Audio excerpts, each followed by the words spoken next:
All right, so you've left your job, and now you're looking at that old 401k account just sitting there. What do you do? It's one of the most common and most crucial financial decisions you'll ever have to make. And in this explainer, we're going to make the path forward absolutely crystal clear. So here's our roadmap for today. We're going to start at that big crossroads you're facing. Then we'll check out the two simplest routes and some more advanced strategies. We'll also point out the one emergency exit you want to avoid at all costs. After that, we'll dive into the rules and finally help you choose your destination. Let's get into it.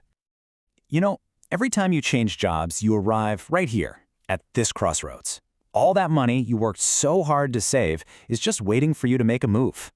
And honestly, the choice you make right now, it could mean the difference of tens or even hundreds of thousands of dollars for your retirement. No pressure, right? This really is the big question, isn't it? I mean, leaving it behind seems easy, but an old, forgotten account can get eaten alive by unnecessary fees, and it might not fit your new financial picture at all. So what are the smarter moves? Okay, let's kick things off with the two most straightforward paths. These are for anyone who's just looking for simplicity and wants to keep things consolidated. First step, rolling your old 401k into your new employer's plan. The appeal here is pretty obvious. It keeps everything in one tidy folder. Super simple. Plus, you usually keep the ability to take out a 401k loan, which can be a real lifeline. But here's the trade-off. You're kind of at the mercy of your new plan's investment options and fees, which, let's be honest, might not be as good as your old one. The second simple route is rolling your money into an individual retirement account or an IRA. Now, this move is all about control. Suddenly, you have this massive universe of investment choices, stocks, bonds, ETFs, you name it, and often with much lower fees.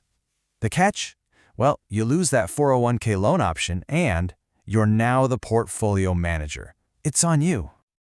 Okay, so what if you're looking for something more than just simple? Let's level up and explore some advanced strategies. These are really for people with specific goals, like trying to minimize future taxes or creating a guaranteed paycheck in retirement. The Roth IRA conversion. This is a really powerful tax play. Basically, you take your pre-tax 401k money, you pay the income taxes on it now, and then move it into a Roth IRA. So, why would you do that? The huge benefit is that all your withdrawals in retirement are completely tax-free. Plus, you get to avoid those required minimum distributions. It's basically a strategic bet that your tax rate will be higher down the road than it is today. So what if your biggest fear is outliving your money? That's exactly where an annuity rollover comes into play. You're trading your lump sum for a guaranteed income stream for life, which can protect you from scary market downturns. The downside is you lose some flexibility. Your money is often locked up, and trying to access it early can come with some pretty hefty surrender charges. Now here's a lesser-known pro move, the in-service rollover. This actually lets you move money out of your current 401k and into an IRA while you're still working there. It's kind of the best of both worlds. You get the incredible investment freedom of an IRA while you're still collecting your company's 401k match. The only catch is, not all plans allow it. You'll have to check with HR on this one. Okay, we've covered the smart ways to move your money. Now we have to talk about the one option that's less of a strategy and more of a financial emergency brake. One you hope you never, ever have to pull. I want to be absolutely crystal clear here. Cashing out your 401k is almost always a terrible mistake. It might feel like a quick fix for a cash crunch, but it can do permanent damage to your retirement. Let's break down the real cost, because it's steep. 10%. That's the first hit. The second you cash out before age 59 and a half, poof, the IRS takes a 10% penalty right off the top. And believe me, it only gets worse from there. It's just a devastating triple whammy. First, the entire amount you pull out is taxed as regular income. Second, you get slammed with that 10% penalty.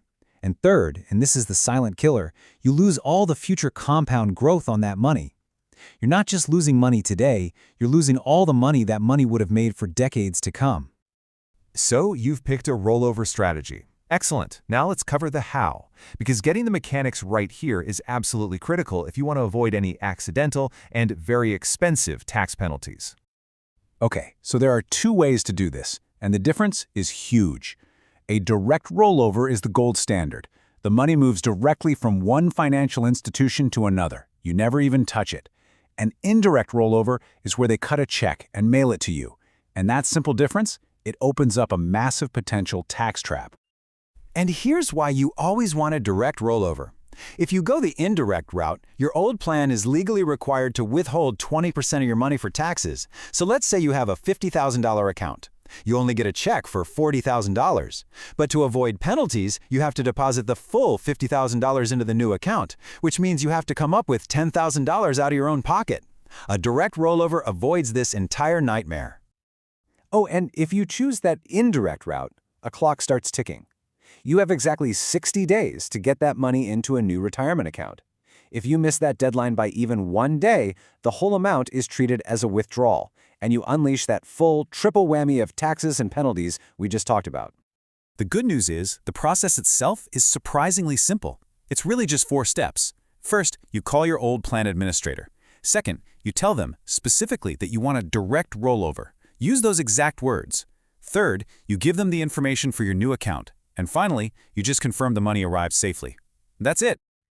Wow. Okay, we've covered a lot of ground. The simple, the advanced, and the dangerous. So let's bring it all together. There is no single best choice here. There's only the best choice for you. Let's just boil it down to your main goal. If what you want is maximum flexibility and control over your investments, the IRA is probably your best bet. If you want a guaranteed paycheck no matter what happens in the market, look into an annuity. If your big goal is having tax-free income in retirement, the Roth conversion is your power move. And hey, if you just want to set it, forget it, and keep it simple, rolling it into your new 401k is the easiest path forward. At the end of the day, this isn't just about moving money around. It's about taking active, deliberate control of your financial future. Every job change is an opportunity to make a smart choice. So the question isn't just what will you do with your old 401k, but what's the first step you're going to take today to get yourself on the right road?